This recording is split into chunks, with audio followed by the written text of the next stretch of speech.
do.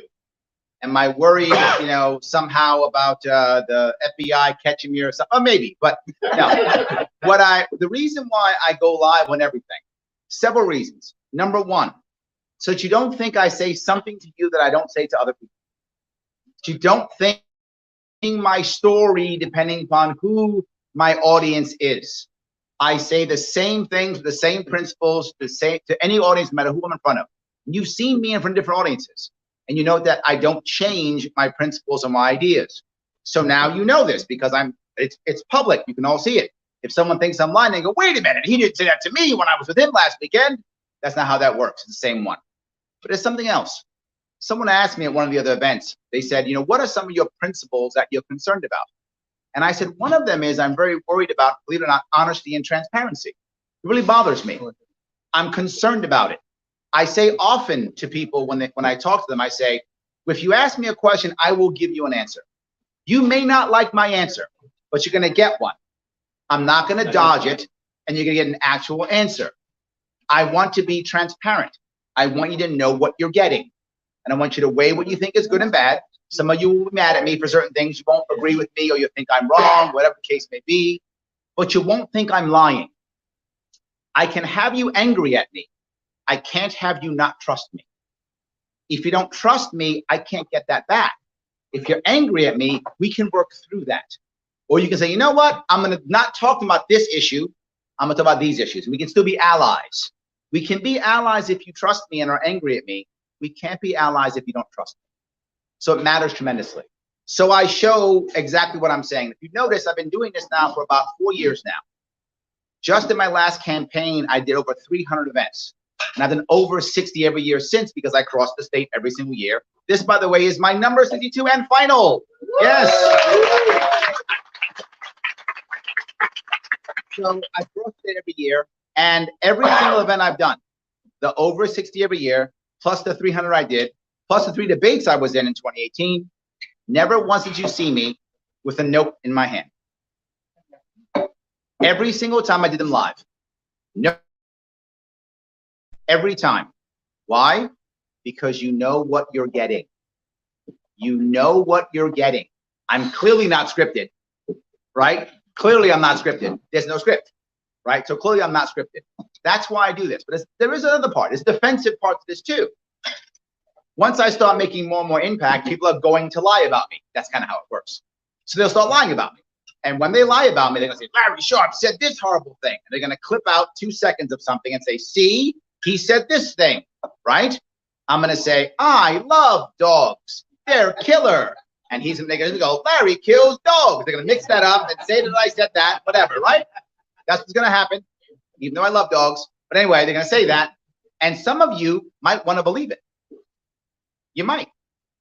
But you won't, because you can just go back and check the video itself. You were probably there. You watched it and said, Larry didn't say that. So that's my only defense against the lies. My defense against the lie. Now, what can we learn from that from our own government? Seriously, what can we learn from that from our own government? If I want you to trust our institutions, which many of us don't, you see it. We don't trust our institutions. We don't. Why? Because they've lied to us and they've hidden things from us. So how can we change that? By being insanely crazy, over the top transparent. Will that all of a sudden make us change and now trust our institutions? No. But over time, will we? Yes. Yes.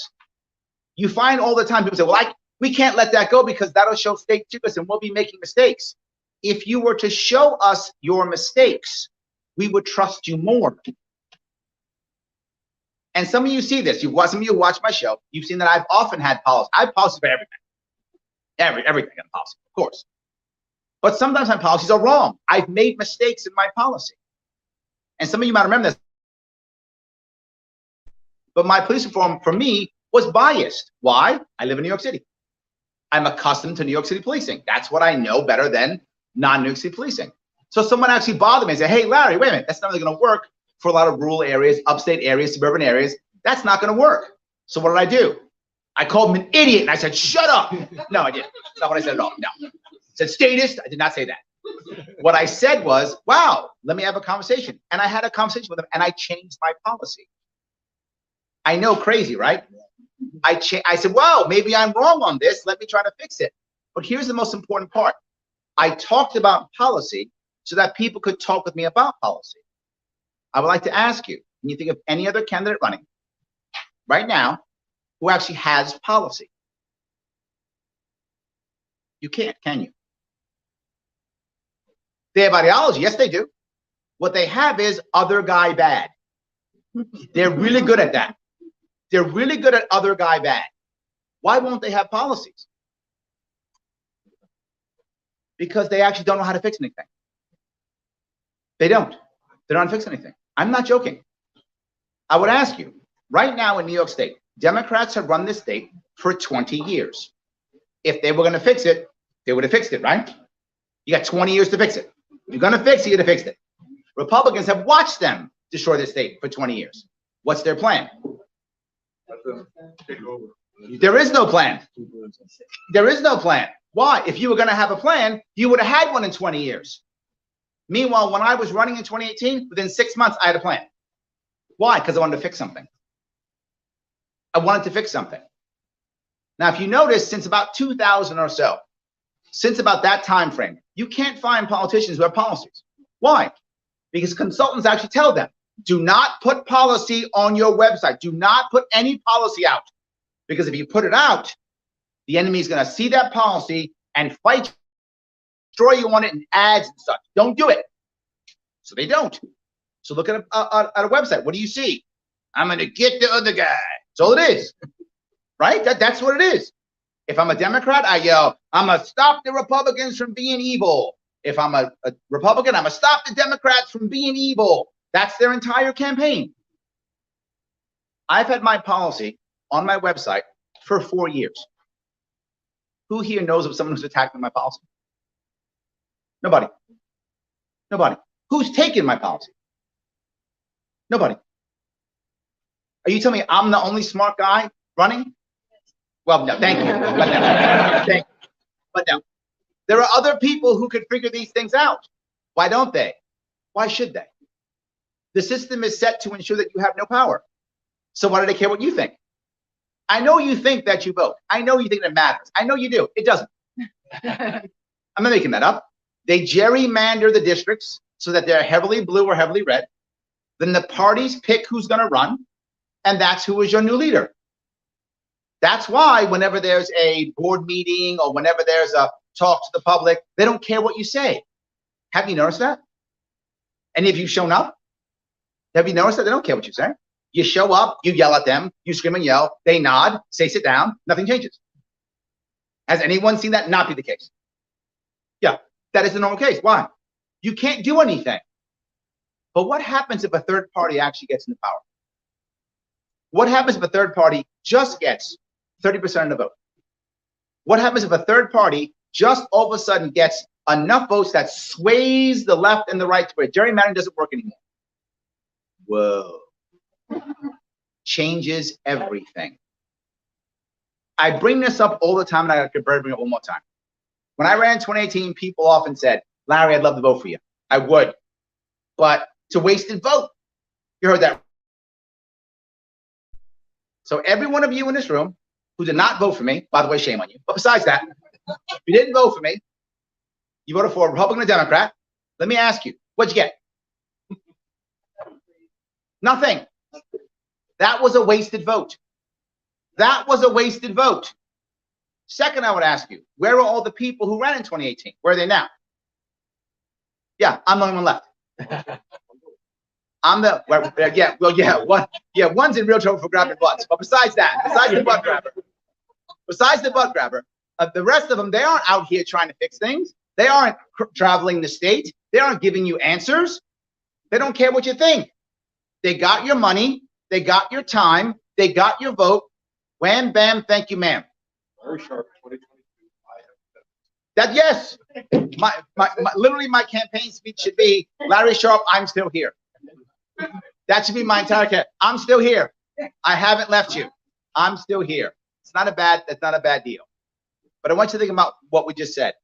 If you actually want power, if you actually want to bring things back into play where you will have some say, you should be looking at voting Libertarian next year. You have to. You have to.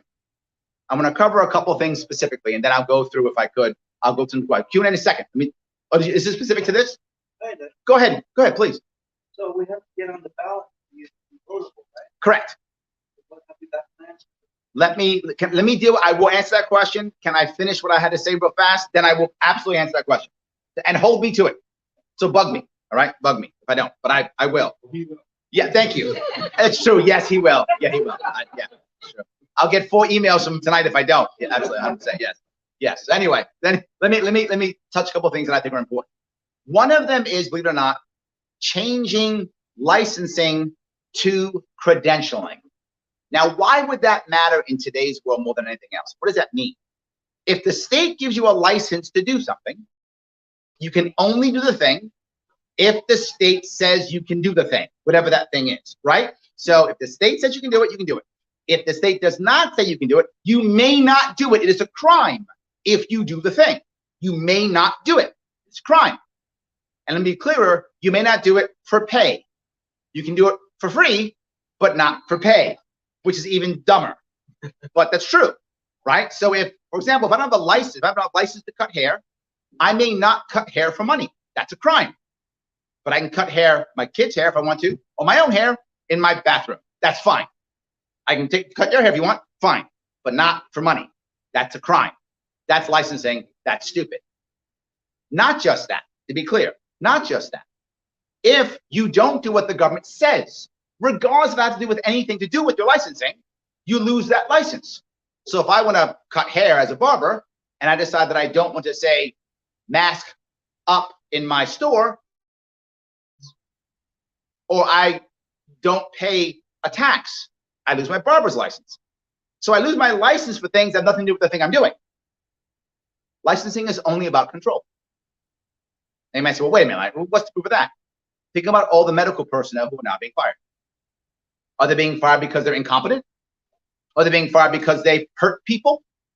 Are they being fired because they've done something that's so horrible that they've, been negligent and allowed people to die? No, they didn't do what the government told them to do. And now they're fired. And many of them now risk the chance of actually losing their license, and they can't work. Does that make any sense? Does it make sense? No, it doesn't. No. The answer is no. That does not make sense. You do it. No. Okay, give her one more drink and it won't make sense. One more drink and it will not make sense. I am making sense. Thank you. Yes, but the government is. I like that. I like that. All right, I'll have what she's having. Okay, so in any case, my point being, my point here being, but it's not just for that. There's also 2 other things that are happening in this state: inflation and violence. And there was recently a press conference, you might have seen it, with my mayor, my Baron von de Blasio in New York City. And I call him Baron von because his name's actually Wilhelm, by the way. Did you know that? Yeah. True story. His name is Warren Wilhelm. That's his name. He changed his name in 2000 to Bill de Blasio so he wouldn't sound so German. This is a true story. He wanted to sound Italian because of New York City has a large Italian population. So yes, because he's an honest man is the reason why. That's the reason. Yes. So Mr. Wilhelm and our Queen, Her Majesty, the one who speaks to God herself. Her words, not mine. He said she speaks to God, so the one who speaks to God herself, Queen Kathy, all hail the Queen. First of her name, by the way. Not like Cuomo, second of his name. She's first of her name. So yes, so Queen Kathy. They had a press conference, and they talked about the most important thing in New York State, most important thing to New Yorkers. And they said that they spent a half an hour, took questions from the audience, critical. Number one thing you're all thinking about, Omicron. Yeah, no, it isn't the number one thing. Is Omicron important? It is. Is COVID important? Yes, these are important things. You should talk about them. Of course you should. Some people have lost loved ones to it. Of course you should talk about it. Should it be the number one thing that our leaders speak about? Absolutely not. Absolutely not. It's not the number one thing they should be talking about at all, and it was. Did they talk about inflation? No, everyone is feeling that. Did they talk about violence? Oh, if you live in a city, you're feeling it for sure. I've seen that. We recently had a grad school student out of Columbia stabbed and an Italian tourist stabbed. School kids coming to New York City and tourists coming to New York City. That's the lifeblood of that city. They were both stabbed to death. Not guns, so it doesn't count as violence. I'm not sure. I'm not sure if it counts as violence. But stab to death. We need common sense knife control. Massive problem. Common sense. We just safe back for knives. That'll work. So anyway, yes, I'm teasing. You know I am. Stop. You know I'm teasing. You know I'm teasing. Yes. You know I'm yes. You know I'm teasing. Get out. So, I'm kidding. So yes. But my point here of all of this is they weren't speaking about those issues. Now, why did I bring up credentialing and licensing? Because both of those things actually affect both of those issues. What's inflation? Inflation is too much money compared to worker, right? Compared to products and services. That's what inflation is. I got too much money compared to what I'm producing, right? Makes sense. People. That's what we'll do. We will fire people so that less people are working because, I don't know. So we're firing literally prison guards. We are firing corrections officers now. You know that? We're firing corrections officers. We're shutting down prisons, firing corrections officers because that'll work, I guess. I don't know. Literally, the people who are stabbing people are coming out of prison. So we're shutting down the prisons to put more of them on the streets. I don't know what the conversation was when they had this. I don't know how that worked. Doesn't make much sense to me. And supposedly Omicron is killing us all, so let's fire our healthcare workers. I guess that makes sense. I don't know. We have a problem with inflation, so let's have less workers. Let's make it hard to get a CDL in this state, so we can't even have truck drivers. Let's do all of those things. That's what our answers have been. That makes inflation worse. Now, can I stop inflation as a governor? I can't. Most of that comes out of the federal government. But can I create a buffer for inflation in this state? How? By letting more people work. By letting more people work producing goods and services, that will create a buffer for inflation. We'll still feel it, but not as bad. Other states will have it worse. We're making our inflation worse. We're making it worse. I want more people working. But it also does mandates. Because if people start throwing you out of your business and your license, if your credentials instead of being licensed, you can still work. You just work as uncredentialed. You can still make a living and pay your bills. You can still pay your bills. I'm a big fan of paying bills. Love it. Big fan. So I'd like you to go get a job and pay your bills. That'd be awesome. Now, I know that Her Majesty has followed our previous Lord Master's rules on non-essential versus essential. But here is my rule on essential. Here is an essential job. You ready? Any job that pays bills. Yes. If that job pays bills, it is essential, period. If it doesn't pay bills, or independently wealthy and you just want to work in a McDonald's to see what the peasants live like, then fine, that's fine. Then that would not be an essential job if that were the job you happen to have.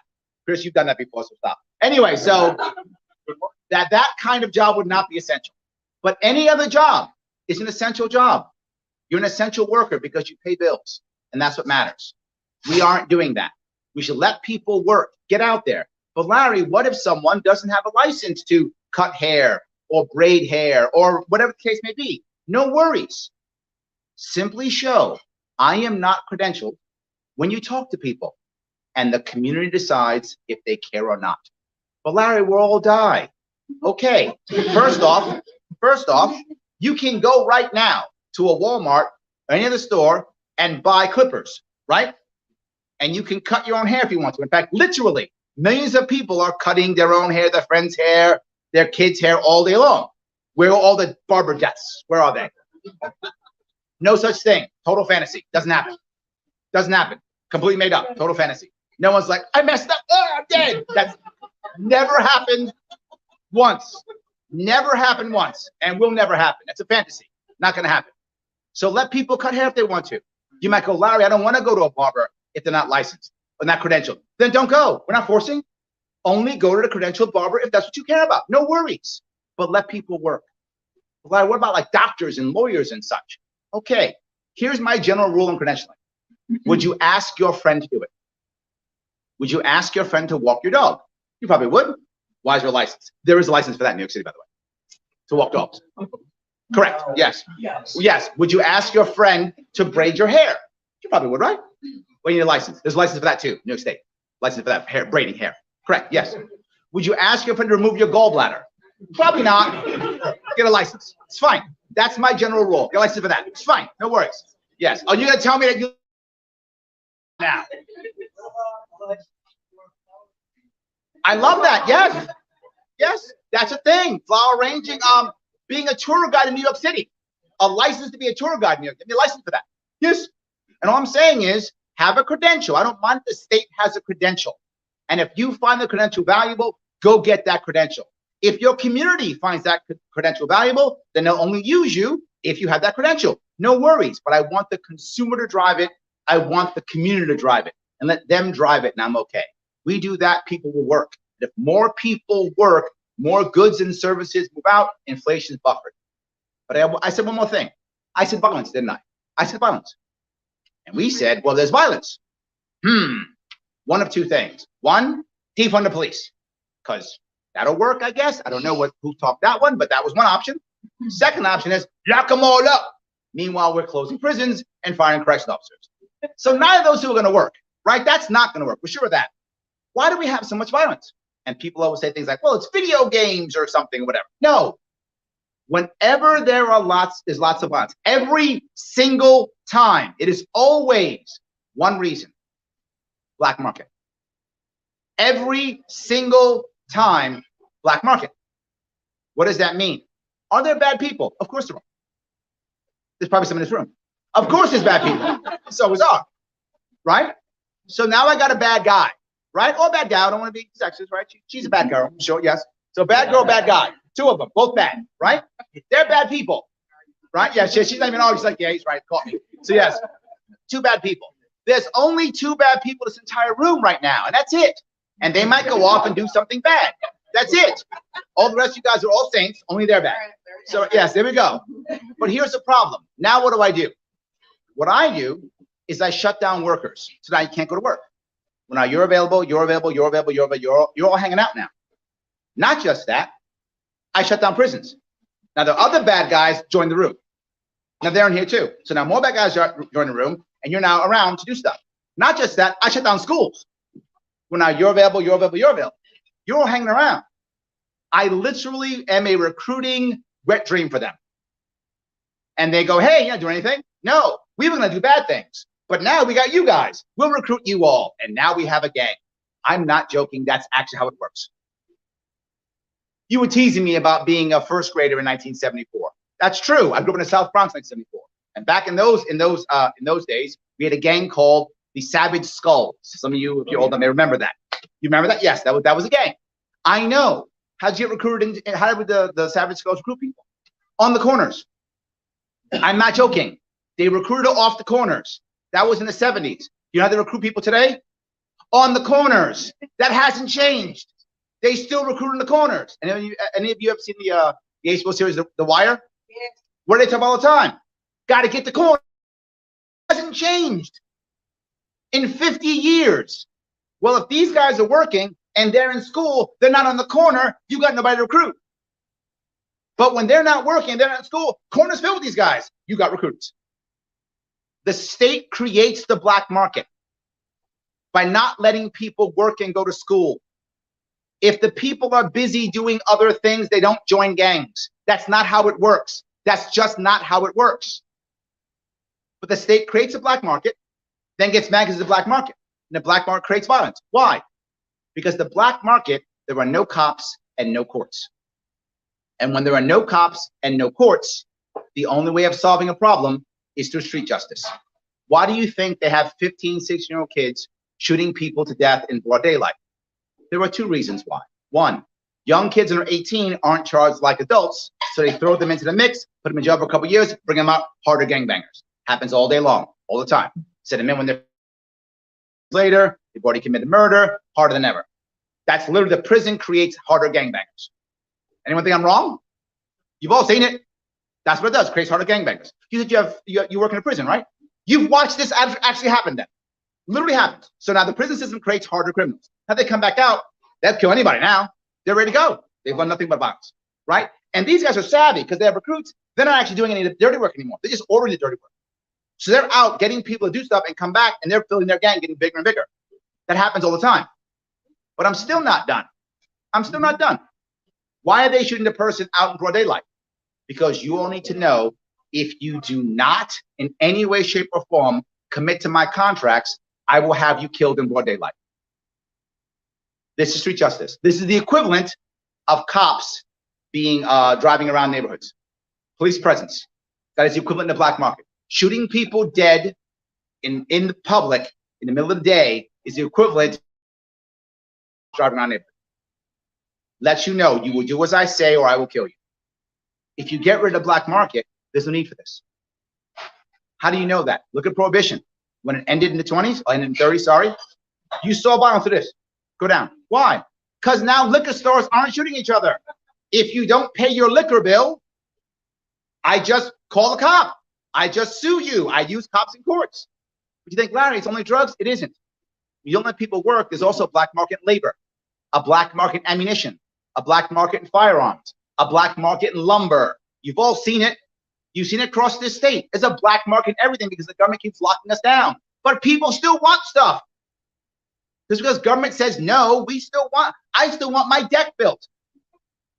Even though the government said no. So what do I do? Well, it wasn't worth me stealing. It wasn't worth, I'm sorry, them, did that, guys. It wasn't worth them putting together a crew to rob a lumber truck. There wasn't any money in it. Now, hell yeah, there is. We're robbing a lumber truck now. Tons of money in that. So now that even in lumber, there's a black market in everything. So why am I telling you all this stuff? Because every single policy I've ever made has always been to do things like end the black market, stop violence, let people work. All of my policies focus on helping the middle class and the working poor. That's what I always focus on. People say, well, you're libertarian, you care about corporations. When have I ever cared about corporations? In fact, the only time I talk about corporations is having them pay more. You may go, wait a minute, Larry, what are you, some kind of Democrat making them pay more, taxing the rich? No, I've never, ever said we should tax more. What did I say? I say instead, you were talking about this other day, we did something about today, that some of you up here are paying for my subway in New York City. You know you are, right? The MTA is so broken that New York State has to write a check for $6 billion every year. So you guys are paying for my subway. Thank you, by the way. Thank you. Appreciate that. So next time I'm on the subway, I'll think of you guys. Thank you. Pay for my subway. So yes. So how about instead, as I mentioned before, a plan where we actually lease out naming rights to all those bridges in New York City. Instead of it being the RFK bridge or the Triborough bridge, now it's the, I don't know, it's the Sprint bridge or the Verizon bridge or the Kellogg's bridge, whatever the case may be. And they pay us $100 million a year to keep the name on that bridge. And then that pays for the MTA and you don't have to pay for it. Less taxes, better service, and the wealthy do pay more just voluntarily. Just voluntarily. You create a system to where the wealthy want to pay more. Now, that's what we try to force them. Why do you not want to force the wealthy to pay more? Because they won't. That's the reason. It is a fantasy to imagine that they will. They won't. They won't for several reasons. One, they'll either move, that's option one. Two, they'll create ways of putting their money in other places that we can't find. Number two, we see all the time already. Or number three, they're the ones who write the laws. Their lobbying firms literally write the laws. They will write the laws with loopholes in them. That's how it works. What government will always do well is support big business and the black market. It's great at those two. Everyone else gets screwed. Everyone else gets screwed. Does that make sense? Now you can say yes. Yes. There we go. Now we're good. Yes, there we go. I hope that makes sense. My entire campaign has always been about doing that and having solutions. You may disagree with my solution. You may tell me I'm wrong, but at least we're talking about solutions. At least we're talking about it. We're having a conversation. I would ask you, has any other candidate you've been talking to, or come to you, or done a commercial, or whatever, said, hey, I have actual solutions to fix your problems? Anybody? Nobody. They just go, I'm going to stop the other guy. And usually they're lying, because in reality, they have almost no power. The system is more powerful than almost any individual until we break the system. I'm trying to break that system. Guys, thank you so much. I agree. Thank you. Thank you. So now I am happy to take any questions or comments. You had one, I do yours right away. Please say it again. Question of getting on the ballot. Yes, correct. Now, getting on the ballot depends if we win our lawsuit or not. Our lawsuit is still going on. It's still pending. If we win our lawsuit, then I will be on the ballot. The lawsuit says that it was wrong and bad for the state to do what it did, and it was. For those who don't know, in 2018, I got about 100,000 votes, and I was able to get ballot access for the state, for a Libertarian Party. A year later, I crossed the state, and as I crossed the state, I supported a bunch of other candidates. We had about 100 or so victories across the state. And the state said, well, you can't do that. You might actually make some impact and change stuff. So we're going to change everything. And they didn't do it through a law, because then if they did it through a law, then they might be accountable. They instead did it through the budget. And we don't, by the way, in New York State, we don't write laws anymore. I don't know if you know that. We don't write laws anymore. We just put stuff in the budget. Correct. We don't write laws. We just put stuff in the budget. That's what we do. We put it in the budget, and then we force people to sign it. And the reason why you do that, by the way, because you don't know why you do that, is it makes sure the governor can bully everyone around him. That was the goal. We stopped it during Cuomo. And not be accountable. Yes. So the governor basically says, you'll sign my budget with all my new laws in it. If you don't get the money, and I will tell your constituents that you voted against the money. I'm not joking. That's what happens all the time, right? Our queen will follow the same way of doing things. That will not change, right? It's the new way. That's what happens. So they made a budget and said, oh, in the budget, libertarians don't exist anymore. And we didn't. That's what happened. And I said, that's kind of unfair. And they said, shut up. That's what they said. And we went to court, and the lawyers and the judge basically said, I'm going to paraphrase, basically said, yeah, you're right, libertarians, but we want to start giving out public funds for elections, and having a libertarian, that's too expensive. So no. That's basically what he said. So we're all exempt from taxes. If that were true, maybe we'd be okay. Because we'd have a whole lot of libertarians overnight, that's for sure. Yes, we'd have about 10 million libertarians tomorrow, if that were true. But yes, but no, that's not the case. That'd be awesome. I actually might be okay with that, actually. I might be like this, I might be okay with that. So yes, but no, still pay all the taxes, but you may not have representation. Did we fight a war against that? Something about that. About 200 some odd years ago. Yeah, we did. We fought a law against taxation, not representation. But yes, but that's correct. That's what happened. So assuming we win our lawsuit, if we do, then I'll be on the ballot with very few signatures. I think like 2,000 total signatures, something like that. It's a very low percentage, whatever that number is. It's a percentage of how many registered libertarians there are. There's something like 30,000 libertarians. I think we need 5% of that, if I'm mistaken. So what's that? 1,500 votes, signatures, something like that. It's a very low percentage. We'll easily get that. If we lose we will have to get 45,000 signatures in March and April. Last time we actually got 38,000. So they think that we can't do that. They're wrong. Of course we can. But what the problem is, that will waste a lot of time, money, and energy. So I don't want to do that, but we can. So to answer your question, we'll either win a lawsuit, in which case it'll be very easy to get in the ballot, literally done in a week, or it will be very difficult. We'll have to get 45,000 signatures, which means 60,000, because they will challenge every single signature to keep me off the ballot. And for those of you who are Republicans, Democrats, you should know something. Your party goes out of its way to ensure you have no choice. Yeah, either one, Democrat or Republican. Neither is better than the other. Yes, correct. You might say, well, I'm a Democrat. I'm not as bad as Republicans. Or I'm a Republican. I'm not as bad as a Democrat. Yeah, y'all. Yeah, y'all. Your party's bad. Your party goes out of its way to ensure you have no choice. And they literally sue us every single year across this country to throw us off the ballot. Not just that. They sue to throw their own off the ballot to ensure you have no choice. They don't even want you to have a primary. You don't even get a choice within your own party. If you remember in 2018, who was in the Republican primary? Yeah, nobody, because there was none. That's correct. There was none. There was no primary. And there'll be no primary for Republicans probably this time either. They want to stop it too. They're all about ending that also. They don't want to give you any choice. Shut up and take our guy. That's the answer. Democrats try the same thing. As soon as Cuomo was gone, the Democratic Party immediately backed Hochul. Remember that? Immediately. We back Hochul. Please, no primary. But people got upset, decided they want to do it anyway. James, the AG, which, by the way, AG does not stand for Attorney General. It stands for Aspiring Governor. So the AG, who I now call the Kingslayer, The Kingslayer. The Kingslayer now is going to try to run and beat Her Majesty Queen Kathy, and that's going to be the royal battle right within the Democratic Party. They tried not to have it, but what are you going to do? That's what happens. So they're all trying to stop it. So assuming that we lose, we'll get our 45,000. It'll be work, but we'll do it. Assuming that we win, it'll be very easy. Did I answer your question at least? I guess it's a yes, Gary. Okay, I'll take a yes. Any other questions? It has to come before February. I don't know, but it has to, because that's when we have to decide if we're going to designate a candidate or not. It will. My gut is the day before. Yeah.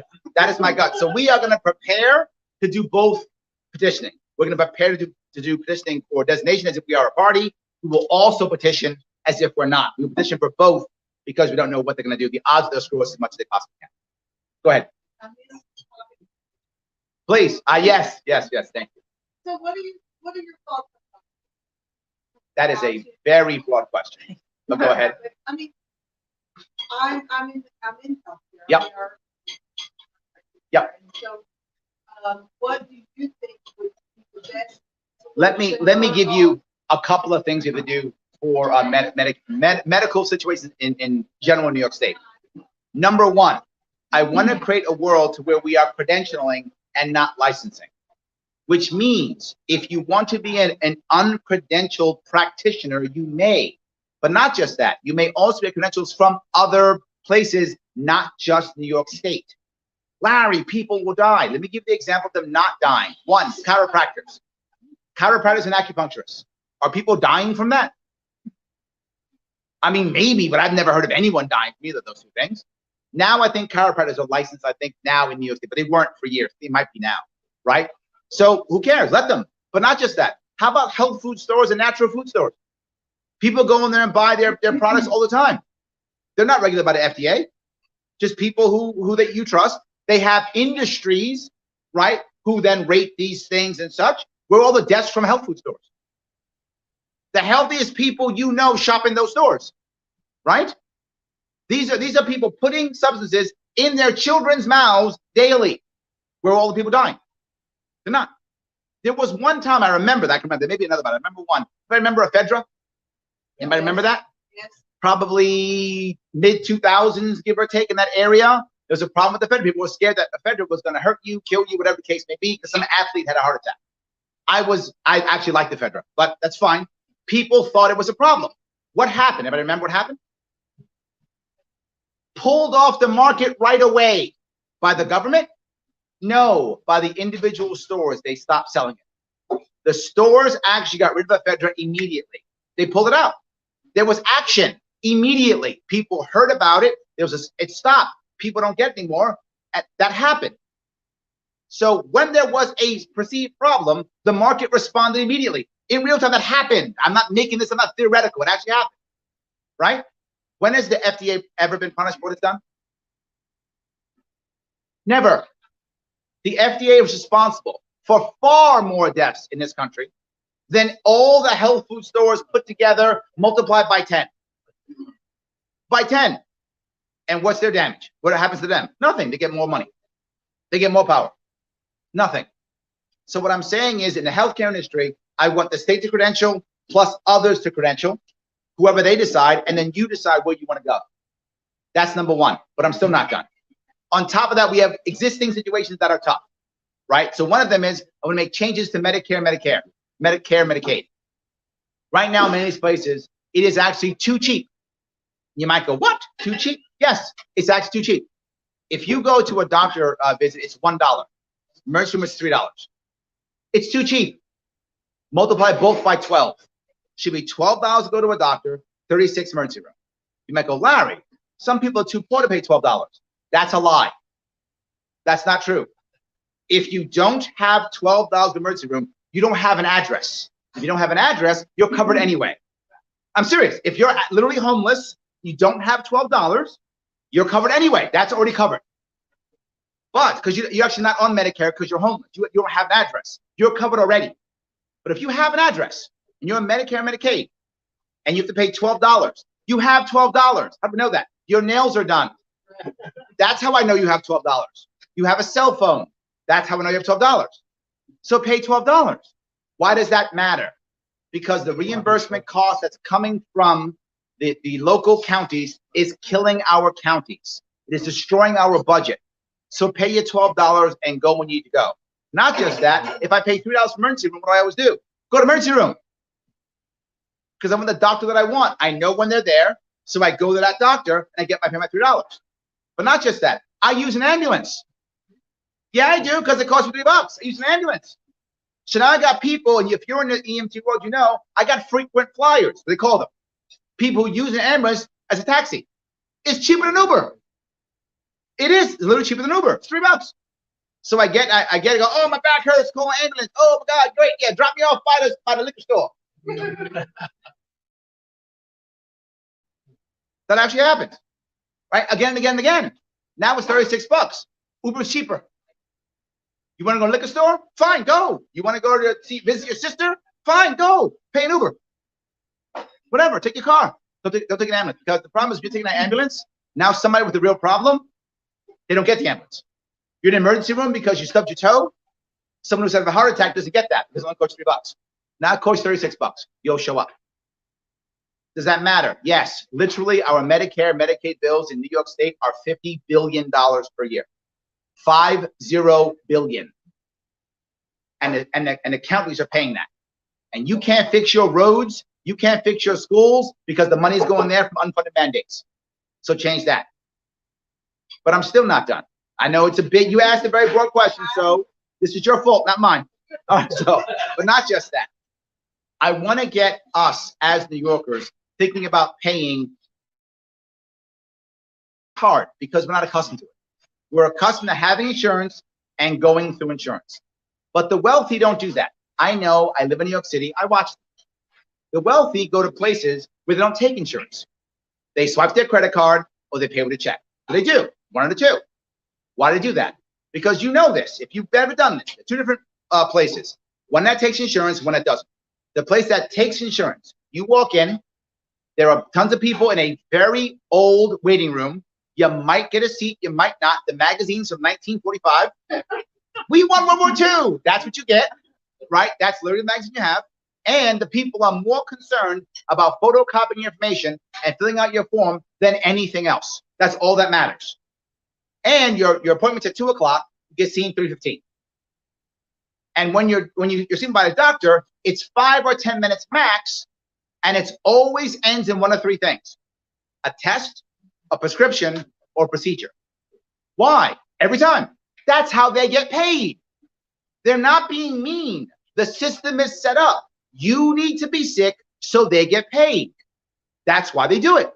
And why is there so many people? Why are you late? Because they always overstock everything. Because if people don't show up, they can't get paid. So they overbook on purpose so more people show up. They zip you through to get paid because they're getting Medicare, Medicaid dollars, which are low. They need 4 or 5 of you to make up that money. That's the system. They're not bad people. That's how it works. And some of them get tired of it because you notice there's 2 doctors in your practice and 5 administrators. There's more administrators than doctors in your office. Think about that. Yes. Yes. But now go to one that doesn't take insurance. 2 administrators, 5 doctors. Reversed. We show up at 2 o'clock. They're like, hello, how are you? It's a nice place. You swipe your credit card or give them a check. Your appointment's at 2 o'clock. You're seen 2:05, latest. You show up, the doctor actually asks you questions like, how's your stress level? How are you sleeping? How are you eating? What's going on? They don't have to give you anything. You already paid them. They're paid. They don't have to give you a procedure. They might actually tell you, you know what you need is just some aspirin. You'll be fine.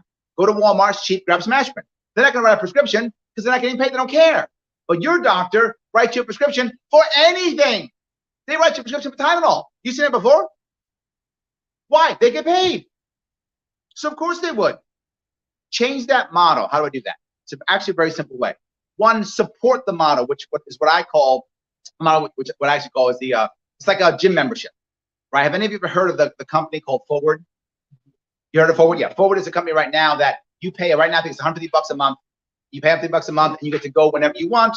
And it's like a prescription. It's like a subscription. You get to go whenever you want, and they help you out, whatever the case may be. That's how it works. That style, even direct care. Why? Because in the current system, you are not the customer.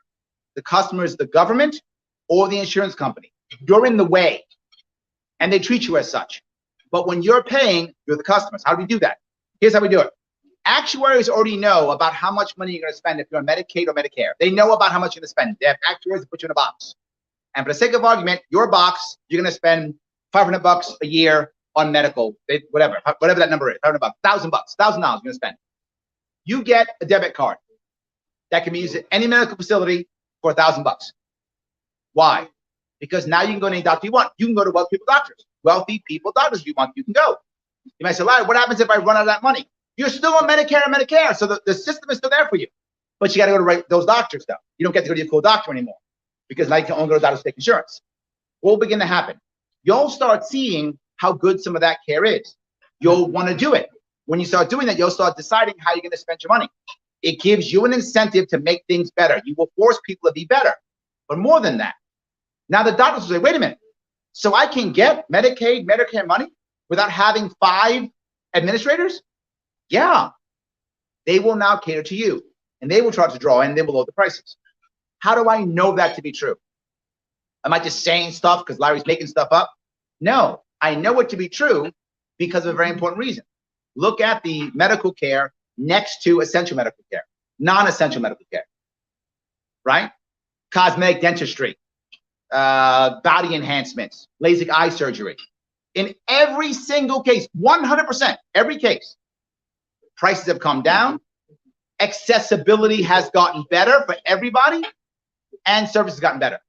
When I was a kid, if you want to get LASIK eye surgery, you had to pay per eye. It was so expensive.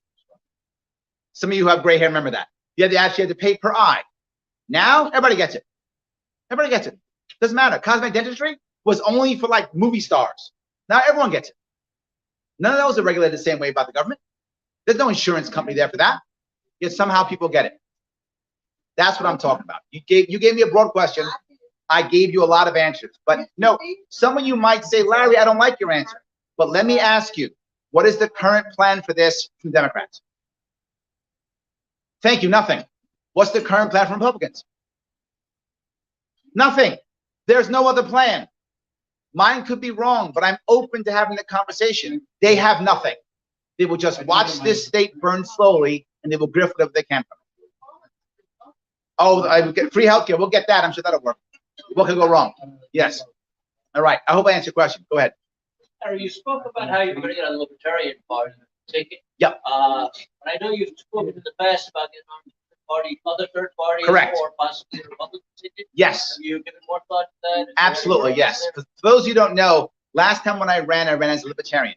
And there's a reason why I ran only Libertarian, did not choose any of the parties. And that was I wanted to make sure the Libertarian Party got on the ballot.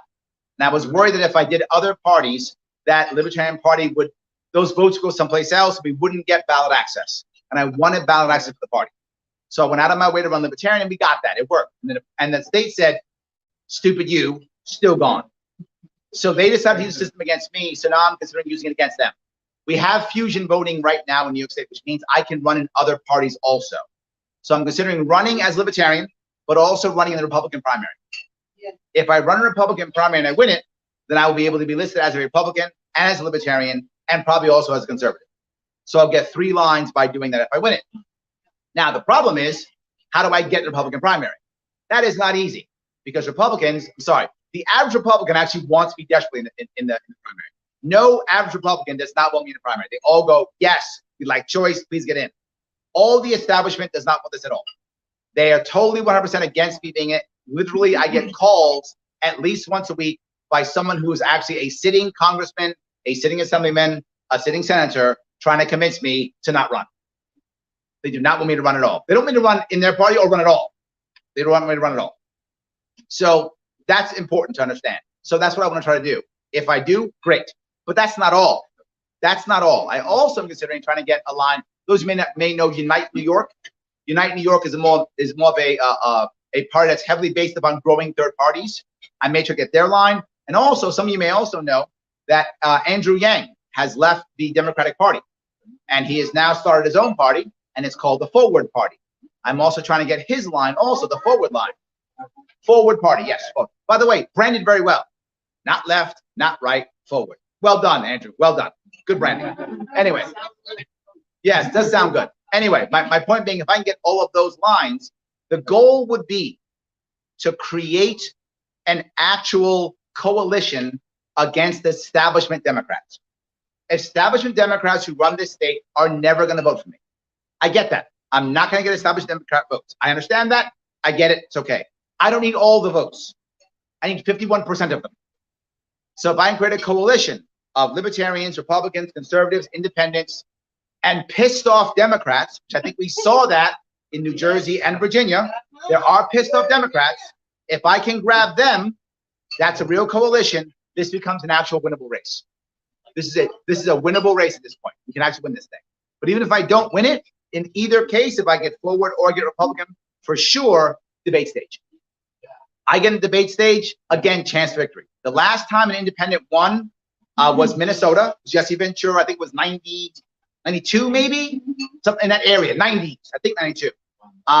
He won, and he won because debate stage. Got in debate stage, killed it, and he won.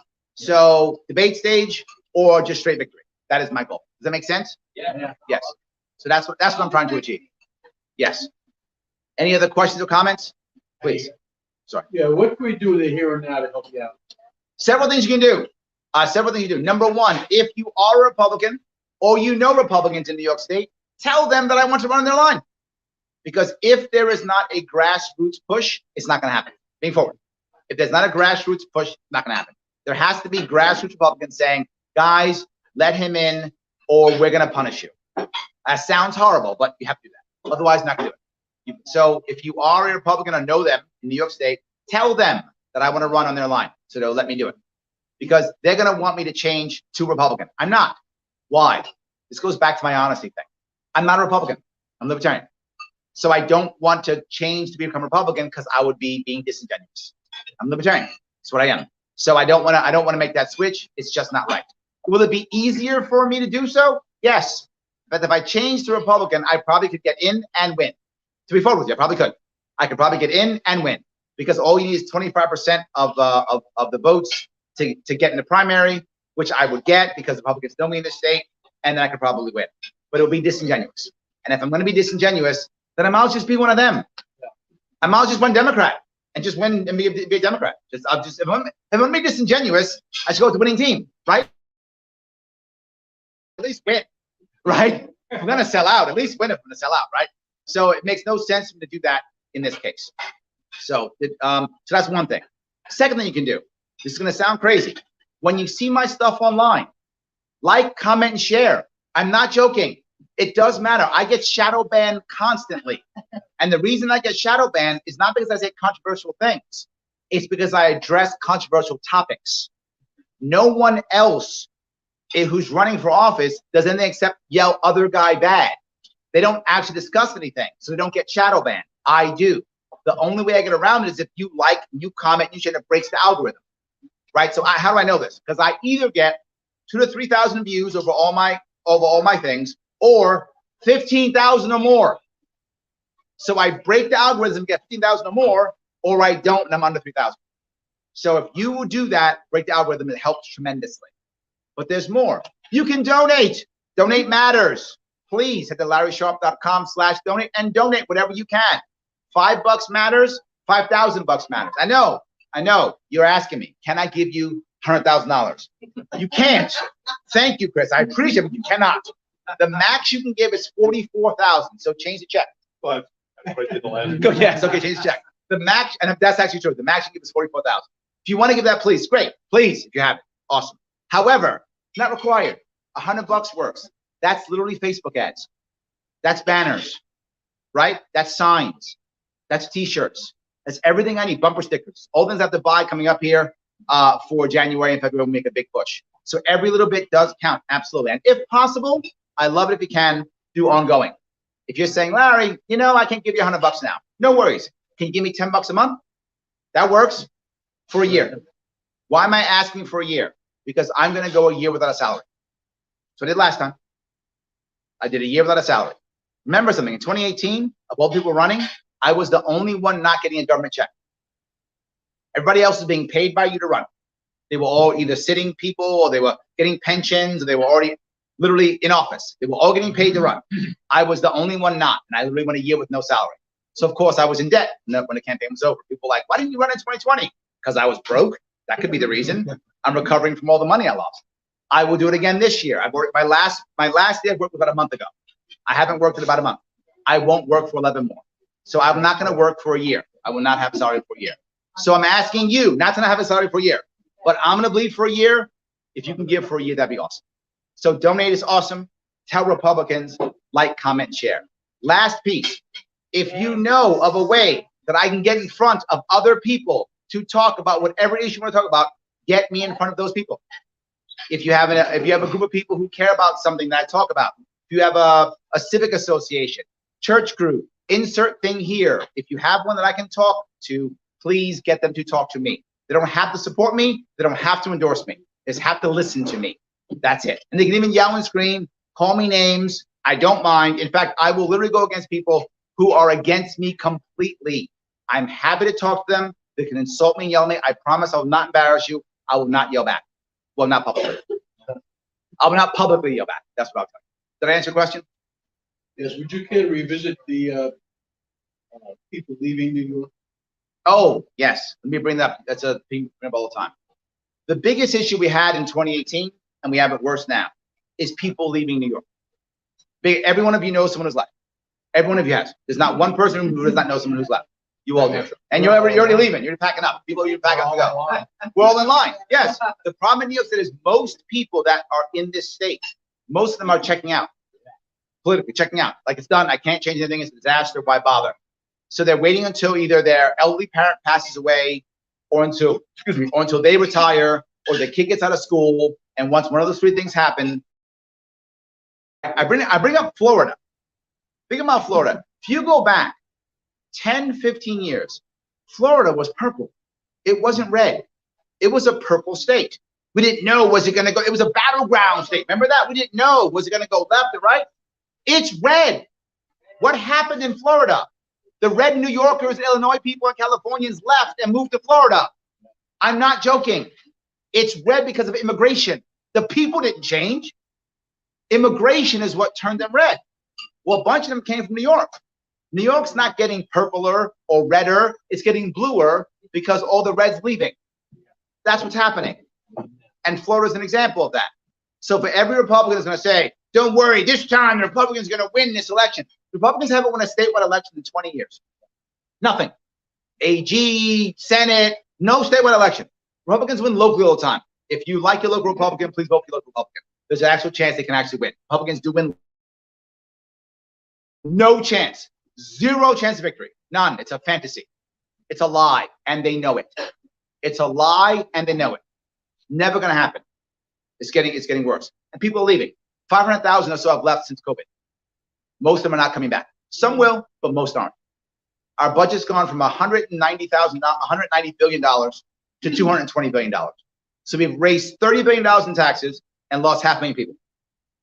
Think about that. Who has a plan for that? Only me. No one else does. No, what's Her Majesty's plan? Raise taxes and more COVID centers, I guess. Testing centers. More COVID testing centers. So but the good thing is when that guy got stabbed to death in outside of Columbia, New York City, we had a testing center right nearby. Yeah. So like we know if he had COVID, he died. So we should feel better about that, I guess. Something, I guess. So yes, that's her only plan. So that's a big problem. We have to change that. I've always said, if I run and I win, if I win this thing, I will judge myself by one important metric. Did I stop the bleeding? Meaning, are people still leaving New York State? I can't guarantee that people will be coming back.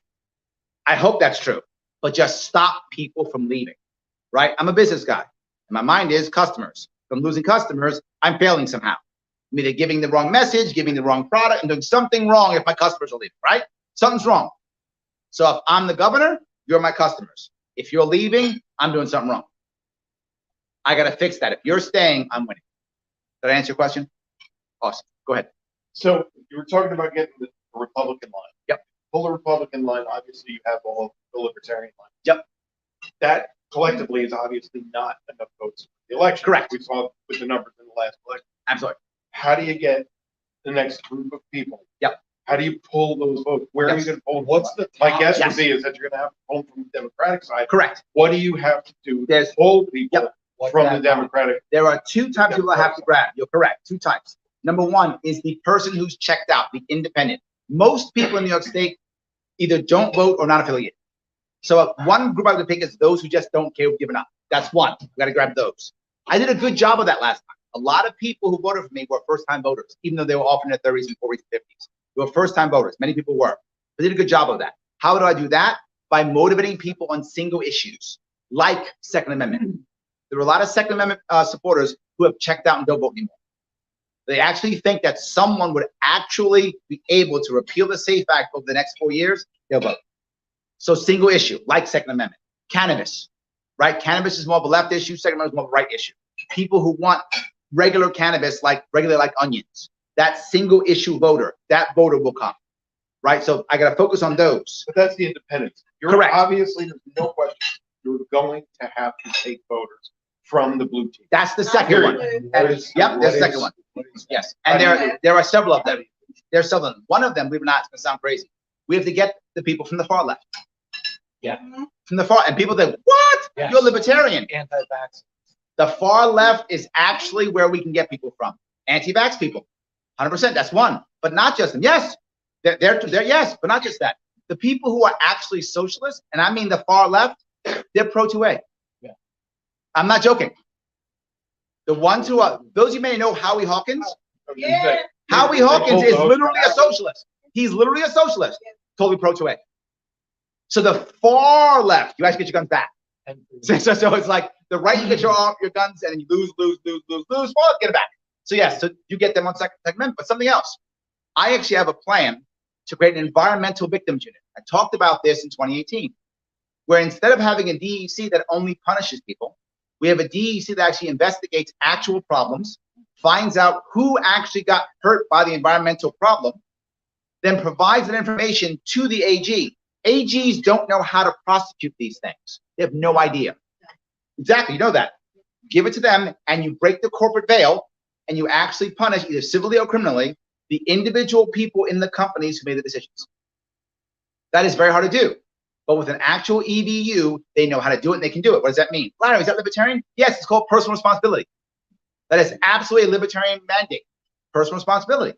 Right now, how it works, we're all in a corporate room, and I have a plan. We're gonna do this thing. We're gonna make $180 million. Oh, great, sounds good. What's it gonna do? Well, it's a possibility. It might be a spill, might hurt some people. Some stuff might happen. What's the damages? Well, he's a lawyer. He goes, Larry, max maybe $20 million. $10 million EPA is gonna cap us. The super fund won't pay into the money, so don't worry about that.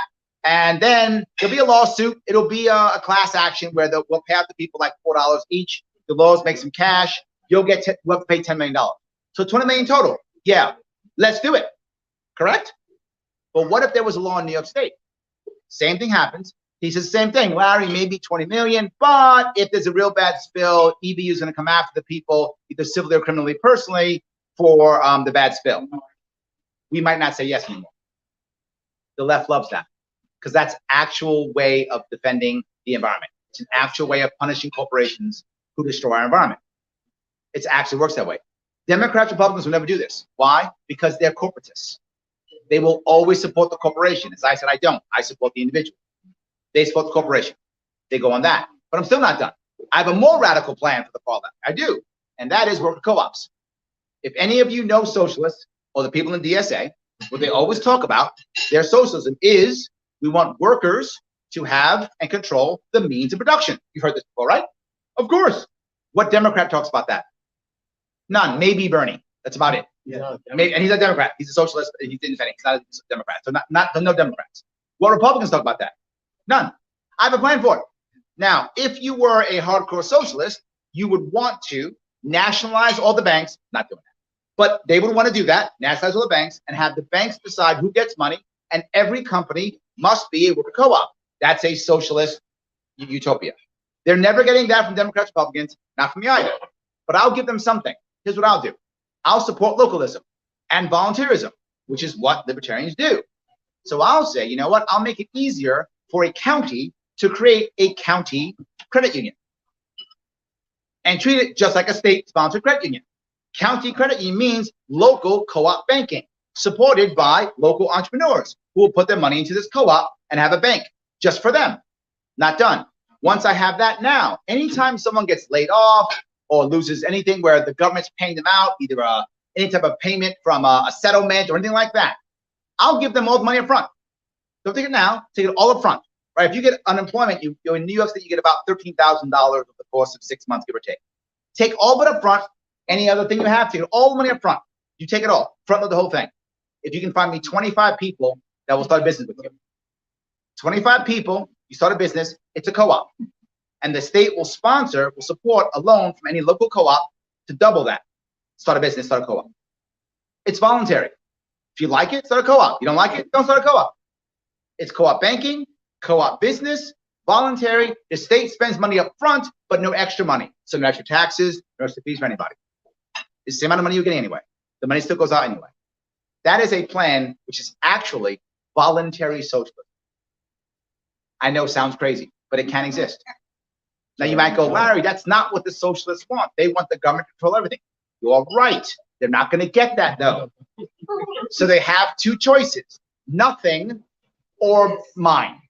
That's their choice, nothing or mine. My hope is many will say, Larry, I'll take yours, because at least I got a chance at getting what I want. I'm hoping they'll actually see that there is a chance that it could work. And maybe it will work. Maybe, I don't know if co-ops will work. I have no idea. I don't have to. People will figure it out. It'll work or it won't. And if it does work, and maybe the socialists are right, maybe co-ops is the best way of doing business. I don't know. We'll find out. And if it's true, we'll all start doing co-ops then. Great. Voluntarily. Still no force. I'm okay. I don't care what kind of business you have. Have whatever business you want to have. So I can get the far left with ideas like that. Ideas that show that I am the rebel, that I'll at least show respect to you and try to give you what you want. Democrats will just lie to the far left. They see it now. They see it now. Tell me, where's all those left utopia things the far left wants? Biden won, right? I thought he was going to give him everything. He didn't. He didn't. Biden lied to him too. They also lost the middle. Say again? They lost the middle, though. There are a lot of classic liberals Yes. who are gone. Yes. The JFK liberal. The classic liberal comes to me automatically. They do. The classic liberal, the second the classic liberal hears me speak, they come to me. Yeah. I saw that years ago when I was on Dave Rubin's show. How do I know that? When I was on Joe Rogan's show, I had the largest increase in all my social media, but I did not have the biggest boost in donations. When I was on Dave Rubin's show, massive donations. It was all the classical liberals writing me checks. They were on board. They were totally on board. They joined me automatically. That's not even, I don't have to work with that. Did I answer your question? So I have thought of it. And one last piece. If I get the forward line, which I hope I will by default get a bunch of Democrats who are pissed off, because Democrats see Yang as a rebel Democrat. Yeah. That's how they see him. So if that's his line, Democrats who are mad will go to him as a rebel Democrat. So that's how I get them. Does that answer your question? Awesome. Any other questions or comments? Guys, thank you so much. I appreciate it. Thank you.